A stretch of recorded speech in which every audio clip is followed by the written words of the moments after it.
오늘은 좀 긴 제목이지만 사실은 에베소라는 그 이제 하나님이 중요한 사역을 앞두고 마침 거기에 한 12명쯤 되는 제자들이 왔는데 열심은 있어요.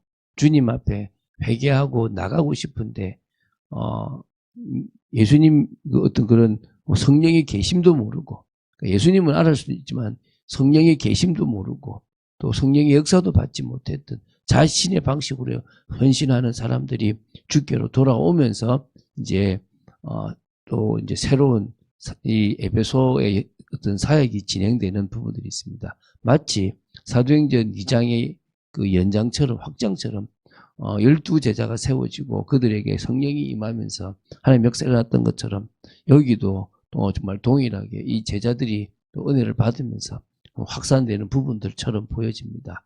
오늘 이 성령의 역사가 정말 필요한 거죠. 어떤 중요한 사역의 문을 두고 하나님의 역사를 두고 하나님께서 우리에게 성령의 역사를 주시는 것이 너무너무 중요하다고 믿습니다. 그 응답을 오늘 받는 여러분들 되시기를 바랍니다. 자, 에베소를 중심한 사역에 쓰임받을 제자들을 확립하는 시간이 바로 이 에베소에 나타난 성령의 역사라, 이 역사가 가지는 의미라고 보시면 됩니다. 이게 무슨 말이냐면 세례 요한의 세례만 아는 제자들입니다. 성령의 계심도 알지 못했어요. 어떤 의미에서 예수님에 대해서 제대로 안다라고 말할 수 없겠죠. 그냥 성령의 계심도 모르고 성령의 세례도 받아본 적이 없던 겁니다. 그래서 그냥 열심으로 해요. 저는 어떤 의미에서요, 한국교회에 많은 사람들이 이 열심으로 하고 있는 부분들이 있다고 봐요. 그러니까 어떤 상황이 생기냐 그러면 자기 열심으로 하는 거야. 자기 방식으로 하는 거죠. 틀렸다 맞다를 떠나가지고 진짜 하나님의 은혜로 경험하면 진짜 재미있고 또 힘나고 또 자유함 속에서 할 수 있는데 그러지 못한 부분들이 있죠. 하나님의 마침 이 12명에게 그런 기회를 주십니다. 그들이 성령의 역사를 경험하지 못한 제자들입니다. 회개도 알았고 또 정말 여러 가지 열심도 있었지만 아직 복음의 완전성도 몰랐고 성령의 역사를 경험하지 못했기 때문에 바울이 그들에게 예수 그리스도를 뿐만 아니라 성령의 역사까지를 쭉 증거하고 안수를 하게 되니까요. 바로 성령이 임했습니다. 이래서 사도 바울은 사도라고 말할 수 있는 거죠. 그 당시만 해도 사도들에게만 안수권이 안수를 사도들이 안수했을 때 성령 역사가 사도들에게 안수권이 있다라고 하는 건 잘못됐지만 사도들이 안수함으로 말미암아 성령이 임했던 그 역사가 바울에게도 일어났으니까 그죠. 근데 어쨌든 이들이 일어났습니다. 그리고 이제 이게 에베소를 중심으로 한 사역의 출발점이 되는 역사가 된 겁니다. 이 이후에 에베소에서 약 2, 3년 동안 사역하면서 진짜 부흥이라고 하는 역사가 일어났어요. 어떤 일이냐? 일단은 에베소 교회가 든든하게 세워졌어요. 요한계시록의 7교회에 나올 정도로 이 에베소 교회가 든든하게 세워져 있고요. 그러면서 두란노 서원이라고 하는 곳에서 2년 동안 하나님의 말씀을 강론했는데 그 말씀이 확산돼 가지고 계속 퍼졌어요. 그래서 거기서 2해 동안 이렇게 말씀을 전가했는데요. 소아시아라 그러거든요. 이게 튀르키예, 이제 터키 쪽이죠. 그죠? 그 전역에 복음이 확산됐어요. 10절에 보면 2해 동안 이같이 하니 말씀을 계속 증거했거든요. 말씀을 강론하니까 아시아에 사는 자는 유대인이나 헬라인이나 다 주의 말씀을 듣더라. 다 들어버리는 일이 벌어진 거예요. 어느 정도 들었냐 그러면 마수라는 사람이 내려와가지고 그 다 내놓을 정도로 막 역사 일어나고 막 하나님이 진짜 하는 일이 있었어요. 그러면서 이제 사도행전 19장 21절에 바울이 이렇게 말해요. 이 일이 있었네. 이런 역사들이 있고 난 이후에 바울이 마게도냐와 아가야를 거쳐 예루살렘에 가기로 작정하여 이르되 내가 거기 갔다가 후에 로마도 보아야 하리라. 이제 내가 마게도냐를 쭉 지나서 아가야까지 거쳐서 예루살렘으로 가면 어디로 갈 거다? 로마도 가야 되겠구나. 이제 여기서 할 사역들이 끝났구나. 이제 로마를 향해서 가야 되겠구나. 이게 나올 정도. 자기 스스로가 이 사역이 진짜 종지부를 찍었다. 하나님이 원하신 역사를 이뤘고 이제 이곳에서 복음을 다 전했다. 누구 이제 다 복음을 안 들은 사람이 없게끔 만들었다가 된 거예요. 우리가 그런 사실은 이렇게 도전이 있어야 돼요. 막 어떤 마음에 그래 내 주위에 있는 사람들한테 진짜 어떤 방식이든지 간에 다 복음이 들어가도록 해보자. 이런 마음이 있어야 되거든요. 그 말은 막 열심히 있게 이걸 하는 게 아니라 그래 최소한 정말 내 주위의 사람 내가 이 믿는 이 복음이 그들에게도 가야 되는데 라고 하는 마음이 있어야 돼요. 그래서 바울은 진짜 편만하게 모든 사람에게 복음을 전했으나 그들의 피에 깨끗하다라고 얘기하거든요. 저는 그게 되게 도전이 되고 그게 되게 저한테 부끄럽게 만들어요. 왜 너는 그 일을 못하냐라고 하는 말씀들을 제가 많이 봤거든요. 이 정도로요. 바울은 이 소아시아 전역에 복음을 다 전하는 일이 벌어졌어요. 그러면서 이제 이게 에베소 교회를요. 성령 공동체로 만들어 버렸어요. 그래서 이 에베소 교회가 얼마나 이렇게 성령이 역사하는 교회인지 어떤 의미에서요. 에베소서를 보면 성령 중심의 교회라는 게 느껴져요. 성령으로 인친 성도들이 같이 만들어가고요. 성령 안에서 같이 세워지는 그런 교회의 모습들이 있었다는 거예요. 그 정도가 아니라 결국은 그들은 성령의 충만함을 받는 역사들을 통하여 계속 정사와 권세와 모든 것을 싸워 이기고 계속 복음의 말씀을 전가하는 그런 힘 있는 교회, 정말 진리를 지키고 정말 세상 속에서 그리스도를 전가하는 그런 교회가 딱 되어졌다는 거예요. 이게 사실은 성령의 역사예요. 우리가 어떤 일을 할 때 참 힘들어 보인다. 나 참 안 된다. 어렵다. 예, 맞아요. 그래서 우리는요. 주님께 의지합니다. 주님이 힘 주시기를 바라고 나아가는 겁니다. 일이 된다 안 된다의 기준은 우리가 생각할 때 이거는 우리 스스로 못하겠다. 이렇게 보면 안 돼요.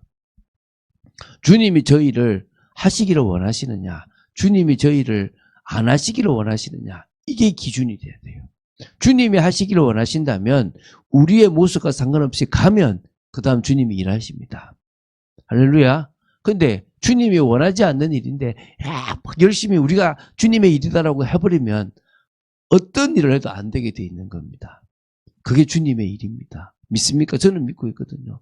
또 여러분도 믿고 있지 않습니까? 그러면 핵심은 이겁니다. 주님이 원하시는 일이라면 지금 우리의 환경과 현실 속에서 안 된다고 해도 나가면 돼요. 저는 그렇게 나아갔어요. 또 앞으로 나아갈 겁니다. 제가 순간 불신앙해서 조금 흔들린 적은 있을지 모르지만요. 늘 그 중심으로 나가려고 합니다. 그래서 성령이 우리에게 역사하시는 것보다 빨리 가지 않으려고 해요. 저는 감사해요.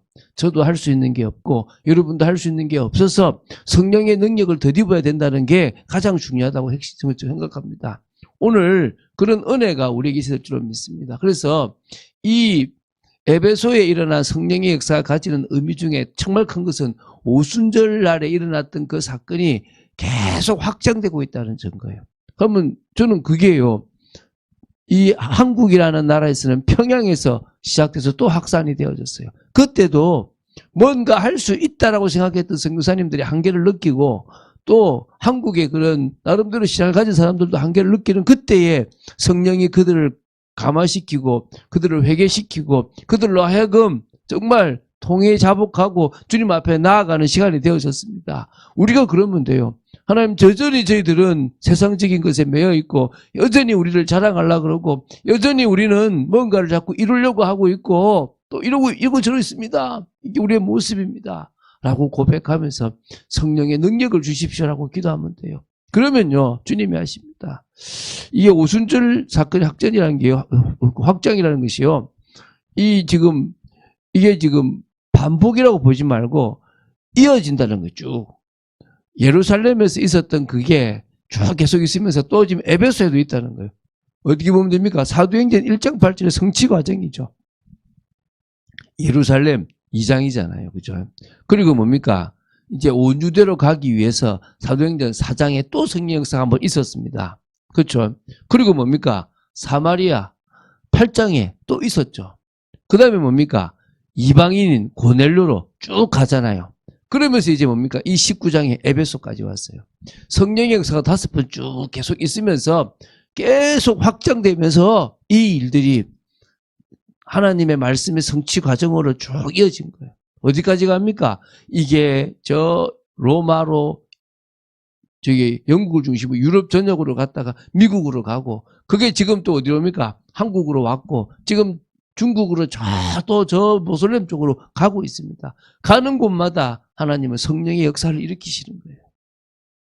우린 지금 지나간 거 아닙니까? 중요한 것은요, 우리가 지금 주님 앞에 능력이 필요하다는 거예요. 그러면 주님은 우리에게 뭘 주신다는 거예요? 능력을 주실 거라는 거예요. 지혜가 부족하거든. 후히 주시고 꾸짖지 않으셔 주님께 간구하라 그래요. 우리는 지혜도 필요하고, 우리는 능력도 필요하고, 우리는 정말 실제적으로 제자도 필요하고, 일꾼도 필요하고, 우리는 여러 가지 많은 것들이 필요합니다. 근데 그거 갖고 뭐 할 겁니까? 주의 일을 해야 되겠죠. 주의 일을 진짜 하고 나아갈 때 하나님은 역사하실 거라고 믿습니다. 오늘도 그 축복을 누리고, 그래서 에베소에 일어났던 성령의 역사가 정말 소아시아 전역을 지나서 로마로 가는 계기가 되었던 것처럼 오늘 저희들이 하는 이 사역을 통해, 우리가 이 성령 역사를 통해서 그런 중요한 일들이 자꾸 일어나야 될 줄로 믿습니다. 계속 우리는 틀을 깨는 거 아닙니까? 어제도 메시지가 우리가 합심기도 때 결국은 하나님은 지금 저 사마리아 또 저기 고넬료 있는 이방인들에게 증가하는데 유대인들은 자꾸 틀에 왜 저걸 해야 되지 이 생각하고 있는 겁니다. 그 틀만 깨면 돼요. 내가 가지고 있는 틀이 깨어지게 되기를 주 예수 그리스도 이름으로 축원드립니다. 주는 그리스도시요 살아계신 하나님의 아들이심을 고백합니다. 말씀 따라가는 축복 속에 또 저희들을 지켜주시고 인도하여 주시옵소서, 역사하여 주시옵소서. 아버지, 저희들에게는 성령의 역사가 절대적으로 필요합니다. 하나님이 하실 역사들이 있어야 될 줄로 믿습니다. 아버지, 정말 우리 성도들의 마음속에 정말 사역을 할 수 있는, 또 사역을 해야 되겠다라는 중심이 있고, 우리가 물질적이고 육신적이고 세상적이고 내 마음적이고 여러 가지 부분에 갈등하는 부분들을 주님 앞에 내려놓고 넘어설 수 있는 정말 그런 저희들이 되도록 지켜주시기를 간절히 소원합니다. 은혜 내려 주시옵소서. 주 예수 그리스도 이름으로 기도드립니다.